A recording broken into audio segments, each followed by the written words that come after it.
I never tell anyone the details of what a walking miracle I am at this age. When I was 33 years old, I kept going to my primary doctor saying, I can't breathe. I feel like I can't breathe. And he just said, you look fine. Everything's fine. You've got anxiety here. Take this antidepressant. So I went back every month for 5 months saying I can't breathe. And then my father passed away. And when my father passed away, I was so sad. After the funeral, I went back to the primary doctor and said, listen, I feel like I can't breathe. And if you check every system in my body and tell me I'm fine, then I need you to put me in an institution because I'm walking around thinking I can't breathe. So the first thing he checked was my heart, and he wasn't happy about it. But the next day I got a call from a woman who said, I need you to come in. I need you to come into my office. I am the head of cardiology at Biloxi Regional Medical Center, and my technician messed up your test. So I was furious that I had to take off work again. And so I go to her office 1 or 2 days later, just walked in. They escorted me immediately to the back. And she said, Christy, I just wanted to meet you and see you in person. She said, we did not mess up your test. You have severe heart failure.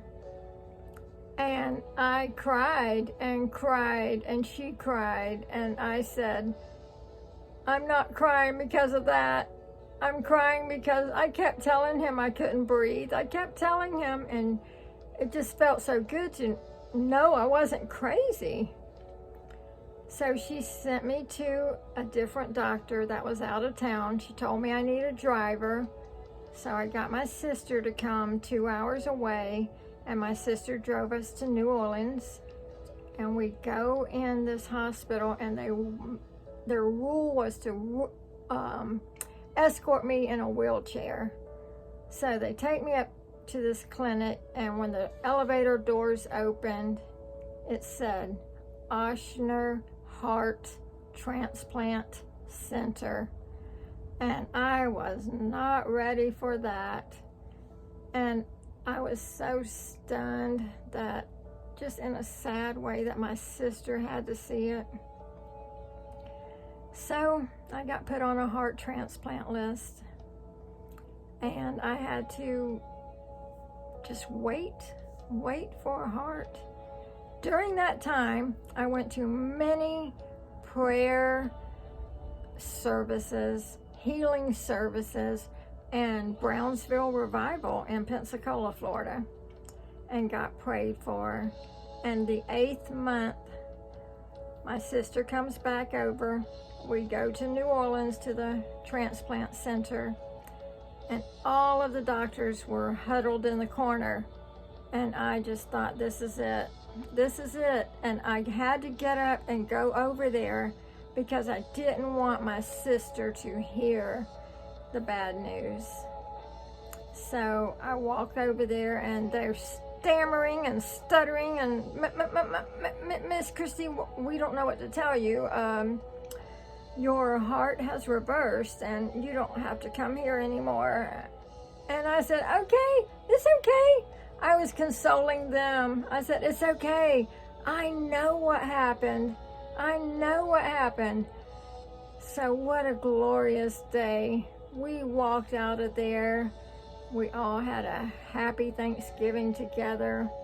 I confessed my healing.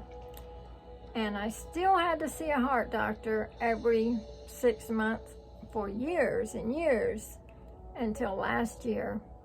2022 was my 25th anniversary of heart failure.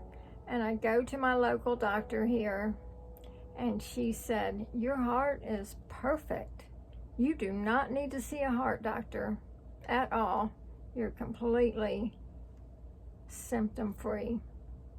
So that is the story of how I am a walking, breathing miracle.